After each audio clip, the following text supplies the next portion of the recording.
Family slows me down. A story of redemption. Julian Cross stood frozen in the marble foyer of the Metropolitan Grand Hotel, champagne glass suspended halfway to his lips, as he watched Elena Martinez laugh with a little boy who had his exact same steel gray eyes. The charity gala hummed with Manhattan's elite, but Julian might as well have been alone in the universe. 5 years of calculated distance, of buried emotions, of telling himself he'd made the right choice. All of it crumbled in the space of a heartbeat. The boy couldn't be more than 4, maybe 5, with Elena's warm brown hair, but Julian's stubborn chin. The child clung to his mother's elegant black dress, whispering something that made her smile, that same radiant smile that had once been Julian's entire world. Julian's chest constricted as memories flooded back. Elena at 23, fresh out of graduate school, working as a junior marketing coordinator at his company. The way she'd challenged his ideas in meetings with respectful boldness. How she'd made him laugh during those brutal 18-hour days when he was clawing his way to the top. The night she'd told him about the promotion to senior analyst, her eyes bright with ambition that rivaled his own. And then, that other night, the one that changed everything. Mr. Cross? His assistant's voice seemed to come from another dimension. The Pemberton Group executives are asking for you. Julian couldn't move. Across the room, Elena knelt to her son's level, adjusting his tiny bow tie with maternal tenderness. The gesture was so achingly familiar. She'd done the same thing to Julian's ties countless times, her fingers gentle against his collar as she prepared him for important meetings. She'd believed in him when he was just another ambitious executive among thousands. She'd celebrated his victories and soothed his defeats. She'd loved him completely, unreservedly, until he'd thrown it all away. The boy said something that made Elena throw back her head and really laugh, and Julian felt something inside him shatter. This was the life he could have had, should have had. Instead, he'd chosen corner offices and board meetings, stock options and corporate conquests. He'd convinced himself that love was weakness, that family was an anchor that would drag him down from the heights he was determined to reach. But, watching Elena now, radiant and confident as she navigated the crowd of donors and socialites, Julian realized she hadn't been slowed down by motherhood. If anything, she seemed to glow with a strength and purpose he'd never seen before. She wore success like a second skin. Her dress was designer, her jewelry elegant but understated, her entire demeanor suggesting she'd built something meaningful for herself and their son. Their son. The words hit him like a physical blow. Julian had spent 5 years referring to the child as Elena's problem, Elena's choice, Elena's responsibility. He'd written checks to assuage his conscience and told himself he was being generous. He'd never allowed himself to think of the boy as his flesh and blood, his legacy, his family. Now, as he watched his child laugh at something Elena whispered in his ear, Julian felt the full weight of what he'd abandoned. This wasn't just about Elena anymore. This was about a little boy who should have had a father who should have known he was wanted and loved and valued beyond measure. Instead, that child had grown up thinking his father was either dead or didn't care enough to stay. The worst part was, until this moment, the second option had been true. Julian set down his champagne, his hands shaking slightly. For the first time in his adult life, he had no strategy, no plan, no clear path forward. All he knew was that he couldn't walk away again. He couldn't pretend he hadn't seen them, couldn't bury this knowledge under spreadsheets and shareholder reports, whatever it took, whatever it cost him personally or professionally. He had to try to fix what he'd broken, even if Elena never forgave him, even if his son never accepted him, even if his entire carefully constructed world came crashing down around him.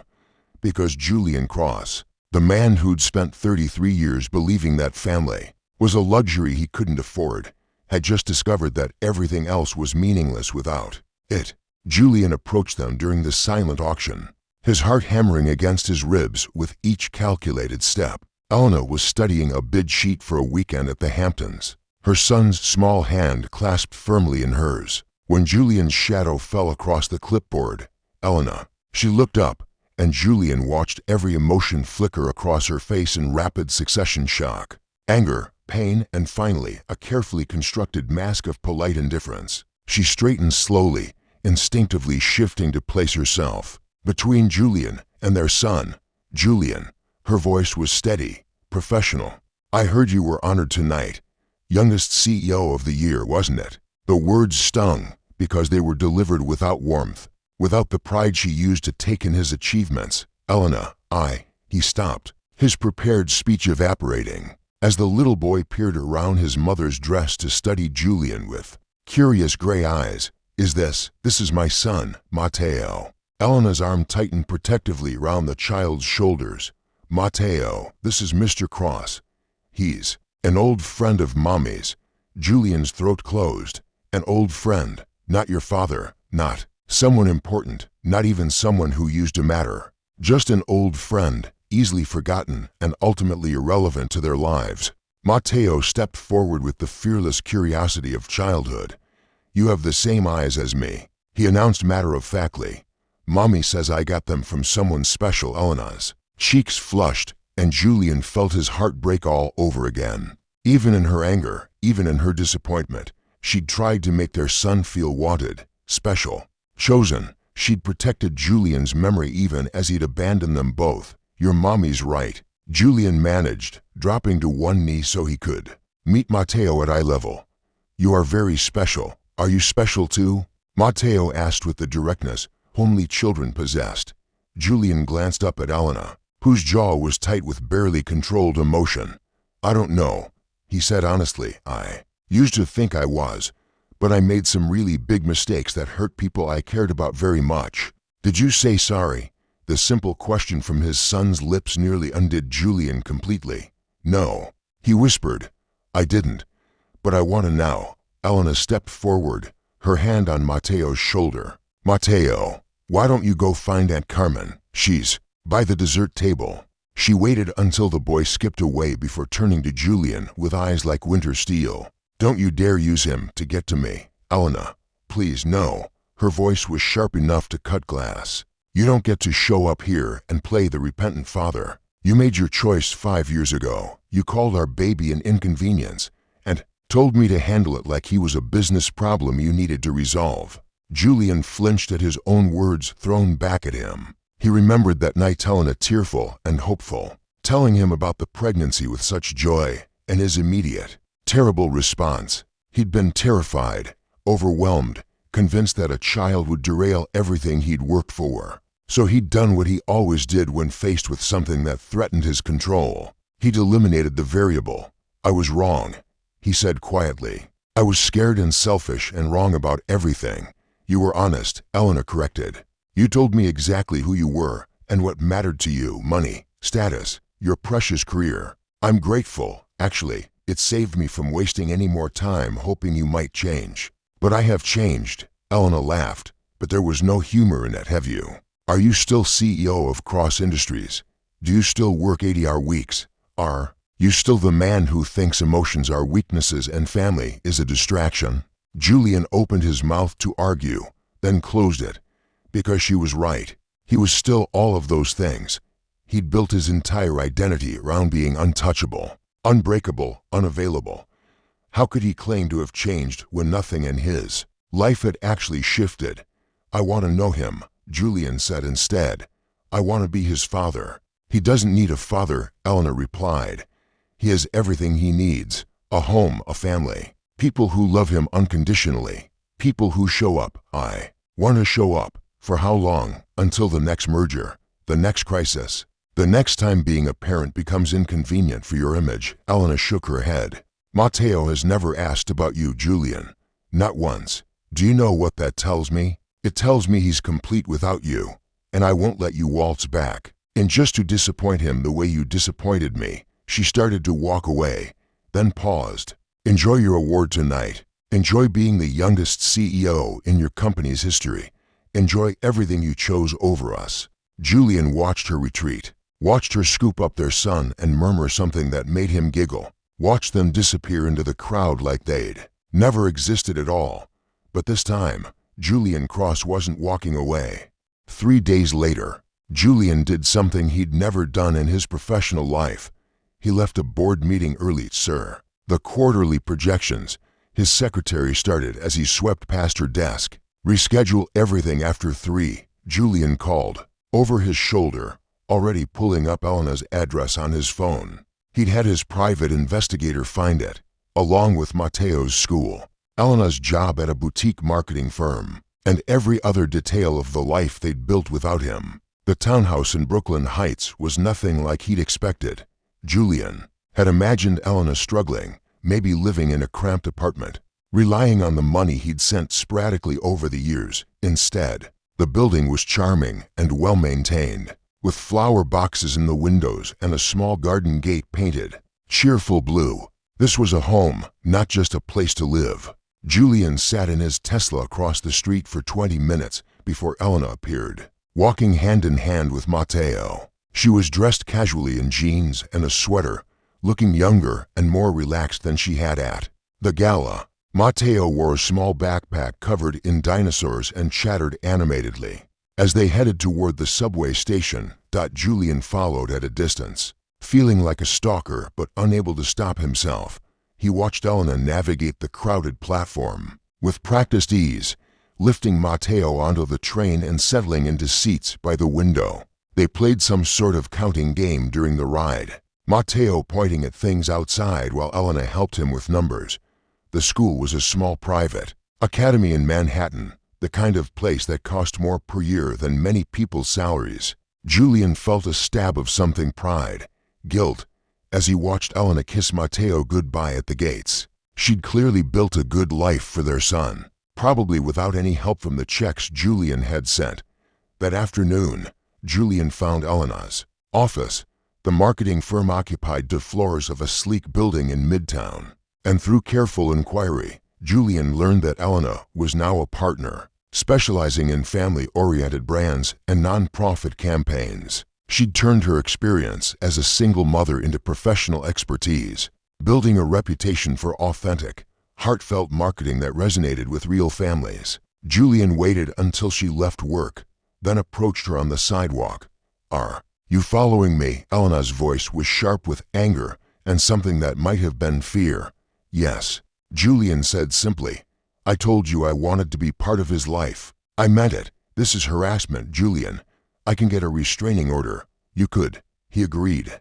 "But I think you know I'm not here to hurt you. I'm here because I finally understand what I lost." Elena stared at him for a long moment. "What do you want from me?" "Let me prove I've changed. Let me show you that I can be the father Matteo deserves and the partner you needed." "Partner?" Elena's laugh was bitter. "Julian, I'm not the same woman you left. I don't need you to rescue me or support me or complete me. I've built a life. Matteo and I are happy. I can see that." Julian looked around at the bustling street, at Elena in her professional clothes looking confident and successful. "You're incredible. You always were, but now you're the strongest person I know." Something flickered across Elena's face, surprise, maybe, or the ghost of old feelings, but she shook her head firmly. "Strong enough to protect my son from getting hurt by someone who's going to disappear the moment things get difficult." "I won't disappear.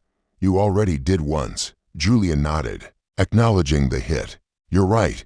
I have to earn your trust, both of your trust. Tell me how." Elena was quiet for so long that Julian thought she might just walk away. Finally, she sighed. "There's a parent-teacher conference next week, Thursday at 4. If you want to know about Matteo's life, if you want to understand what being his father actually means, be there. I'll be there." And Julian, Elena's voice was soft but firm, "If you show up to this and decide it's too much work or too complicated or bad for your image, I will never give you another chance. Matteo won't even remember you exist. But if you hurt him, if you make him feel unwanted or unimportant, I will make sure you regret it for the rest of your life." Julian believed her completely. "I understand. Do you?" Elena studied his face. "Because being a parent isn't a board meeting you can reschedule. It's not a deal you can negotiate. It's showing up every day, even when it's boring or inconvenient, or makes you look weak to people who matter to you professionally. It's putting someone else's needs before your own, permanently. I know, no, you don't, but maybe you'll learn." She walked away without another word, leaving Julian standing on the sidewalk with the weight of everything he'd lost. and everything he might still have a chance to regain pressing down on his shoulders, let the sky itself. Julian arrived at Mateo's school 30 minutes early, sitting in his car and rehearsing what he might say. He'd read every article he could find about child development, educational milestones, and effective parenting strategies. He'd consulted with child psychologists and family therapists. He'd approached fatherhood the same way he approached hostile takeovers, with research, preparation, and determination to win. None of it had prepared him for the reality of sitting in a tiny plastic chair next to Elena, listening to Mrs. Rodriguez explain that Mateo was bright, curious, and socially well-adjusted, but sometimes seemed sad when other children talked about their fathers. He's never asked directly, the teacher continued gently, but I can see him watching the other dads during pickup. He's a thoughtful little boy. Julian felt like he'd been punched in the chest. All his rationalizations about children being resilient, about Elena being enough, crumbled in the face of his son's quiet longing for something Julian had denied him. "What can we do?" he asked, surprising both women with the raw emotion in his voice. Mrs. Rodriguez looked between them carefully. "Well, family stability is important. If there are changes coming to Mateo's family structure, gradual introduction is usually best." Elena was quiet during the drive back to her neighborhood. Julian followed in his own car, and when she parked outside her townhouse, she didn't immediately get out. "Would you like to come in?" she asked finally. "For coffee? To talk?" Julian's hands tightened on the steering wheel. "Are you sure?" "No," Elena said honestly. "But Mateo will be home in an hour, and if we're going to do this, we need ground rules." Elena's home was warm and lived in, filled with evidence of a full life. Mateo's artwork on the refrigerator, photos of family vacations, bookshelves crammed with children's stories, and Elena's marketing journals. Julian felt like an intruder in this cozy domestic space. "He doesn't know," Elena said without preamble as she handed Julian a cup of coffee. "I told him his father loved him, but couldn't be with us. I never said you were dead, but I never said you were alive either. What do you want me to tell him?" "The truth, eventually. But slowly. He's 5, Julian. He understands Daddy had to work far away better than he understands. Daddy chose his career over you." Julian winced. How do I be around him? I don't know anything about children." Elena almost smiled. "You learn. You listen. You follow his lead." She paused. "And you show up. Consistently. That's the most important thing." When Mateo came home with Elena's sister Carmen, he stopped short at seeing Julian on the couch. "Mr. Cross." Mateo's face lit up with recognition.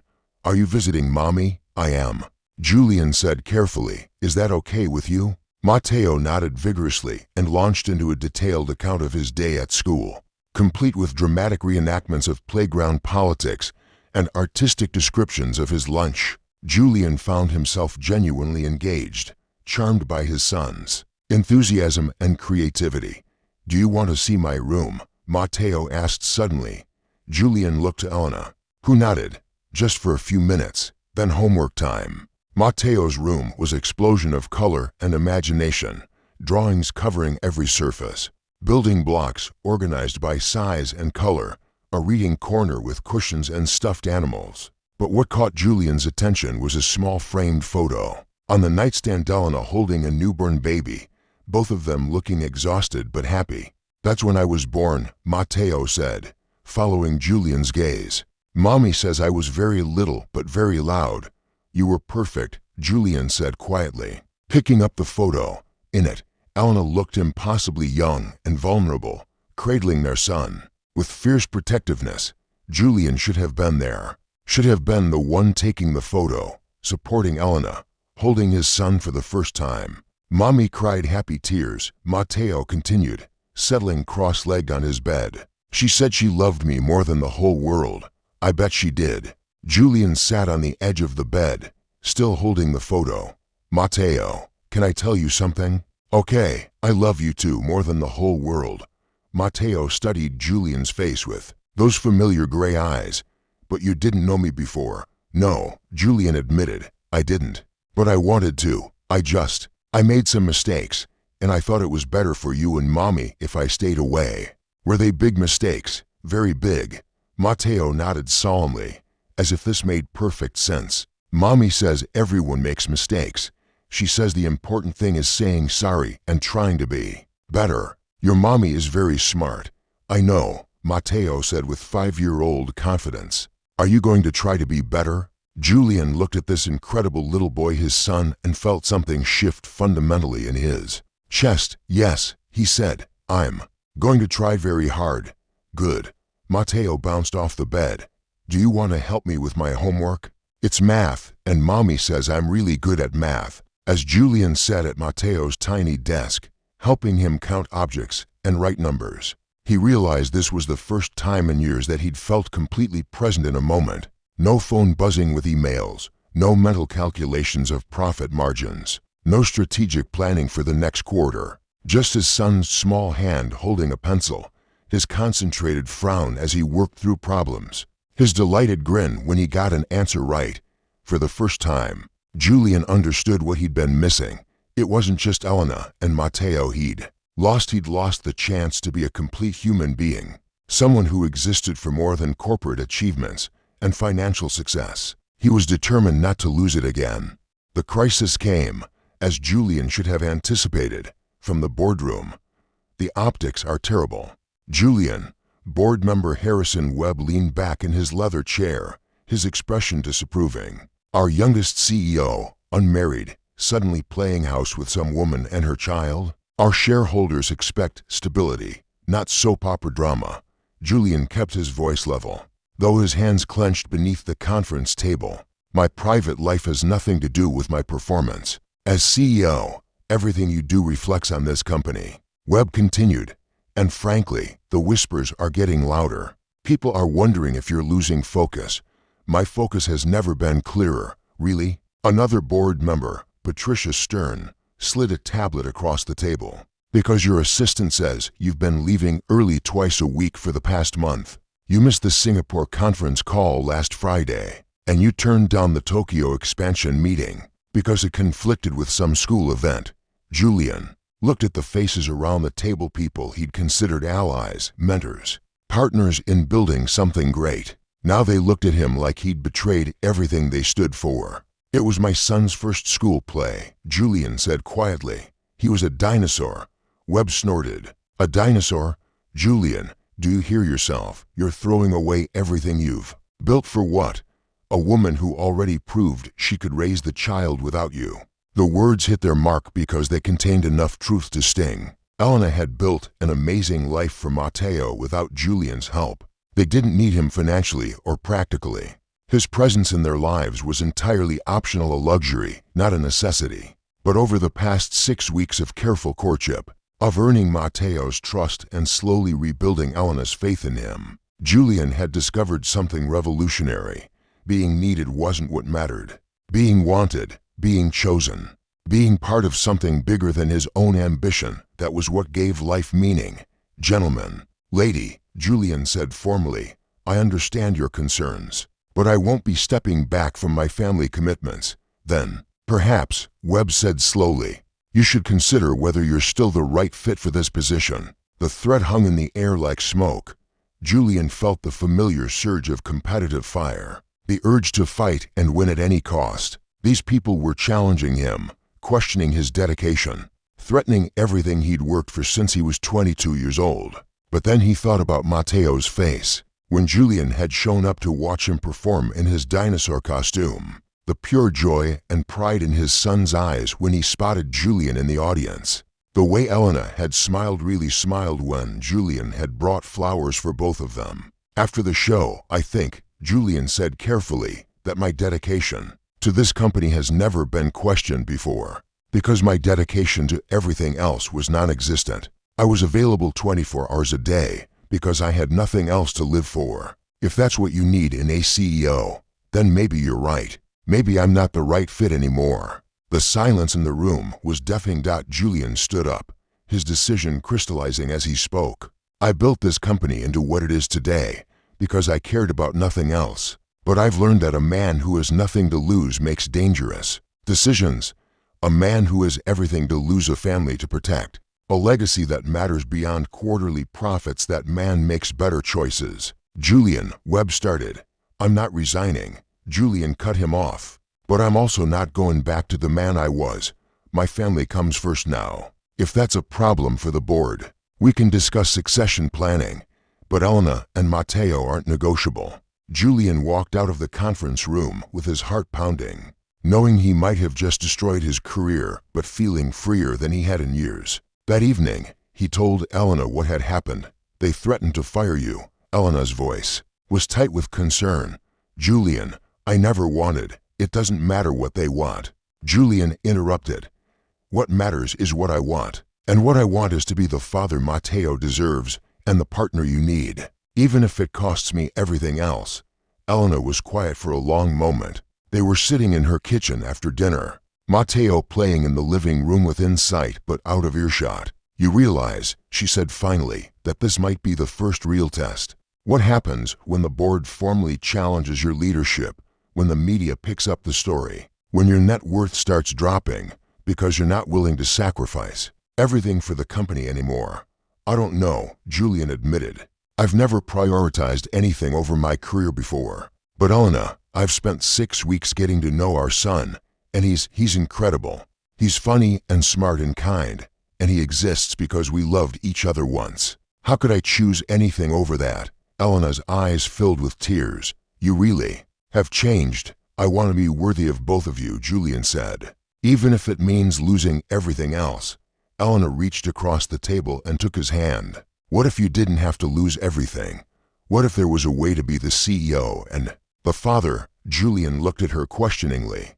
I've been thinking, Elena continued, about what you said, about how having something to lose makes you make better decisions. What if that's exactly what your company needs? What if the board is wrong about what shareholders want? What do you mean? Elena smiled, and Julian saw a flash of the strategic mind that had made her a successful marketing executive. I mean, what if we prove them wrong?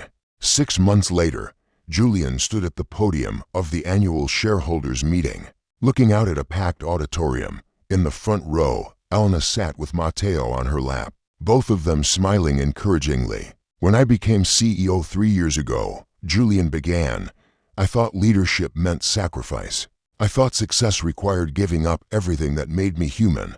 I was wrong. He clicked to the first slide of his presentation, a photo of himself, working late in an empty office, looking isolated and exhausted. This was me 18 months ago. Dedicated, focused, available 24/7.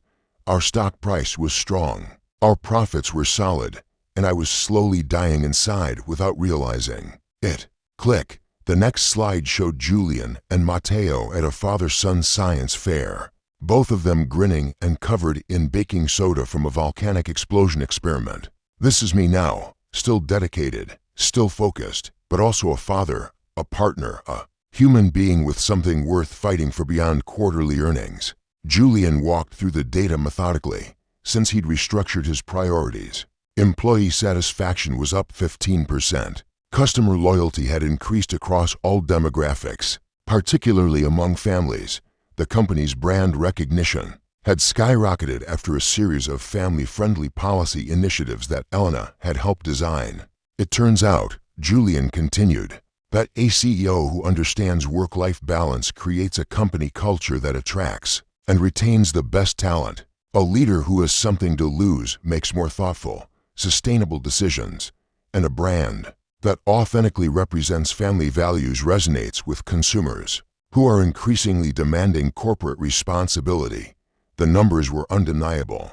Every metric that mattered had improved since Julian had started leaving early for school plays and taking weekends off to build pillow forts.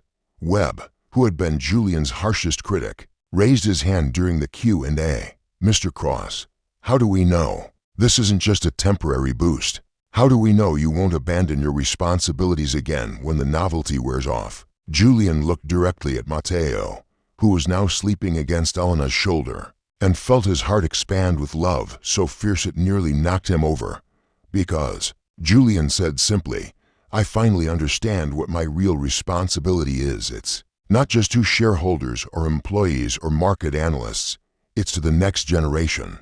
to building something that will make the world better for my son and all the children who come after him. After the meeting, Julian found Elena and Matteo waiting for him in the lobby. "How did we do?" he asked, scooping Matteo into his arms. "You were perfect, Daddy," Matteo said, and Julian's heart still skipped every time he heard that word. "We all were," Elena agreed, sliding her arm around Julian's waist. Together, as they walked out into the bright afternoon sunlight, Julian reflected on the journey that had brought them here. He thought he was choosing between success and family, between ambition and love. Instead, he'd discovered that the two weren't mutually exclusive, they were mutually essential. The board had unanimously renewed his contract for another 5 years. The stock price had hit an all-time high. Most importantly, Matteo had started calling him Daddy without prompting, and Elena had moved in with him last month. Their relationship rebuilt on a foundation of respect, trust, and shared commitment to their son's happiness. Julian Cross had spent his entire adult life believing that family would slow him down. Instead, it had taught him how to run towards something that actually mattered: ice cream. Matteo asked hopefully as they passed a sidewalk vendor.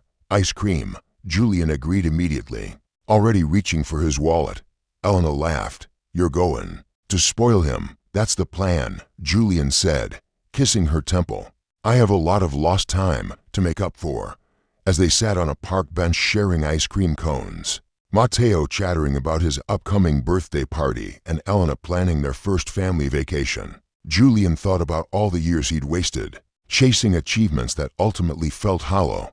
He'd believed that love was a distraction, that family was a burden, that success meant standing alone at the top of the mountain. Now he knew the truth. The view was only worth it if you had someone to share it with. What do you think? Was Julian's transformation realistic? Or do you believe some people are too selfish to truly change for their families? Can a person who abandoned their responsibilities really earn back the trust they destroyed? Or was Elena too forgiving in giving him a second chance?